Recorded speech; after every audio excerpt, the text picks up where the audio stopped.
Allah göstermesin. Battal ağanın kızı terörist deseler ben ne ederim? Senden dileğim, gidesen sağ salim bana kızımı getiresen. Sen benim büyüğümsün, amcamsın. Pelin senin kızınsa benim de kardeşindir. Yalnız gidip de dönmemek var. Ailem senin emanetindedir. Ne demek Barzan?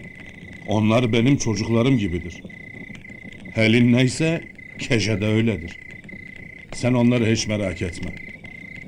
Kimi değilsen yanına al. Ama kimse bilmesin nereye gittiğinizi. Anası bilse kahrından öldürür kendini. Hiç kimse bilmeyecek, merak etme. Benim çocuklar dahil. Ve lakin en iyisi yalnız gitmek. Oradaki akrabalar bize zaten yardımcı olur. Oğlum vurulduğundan beri gözüme uyku girmemiş, yüreğim soğumamıştır. Bir de Helin'imi kaybedersem ben ne ederim? Seyit'le biz beraber büyüdük. Onu kaybetmenin acısı hep içimizde.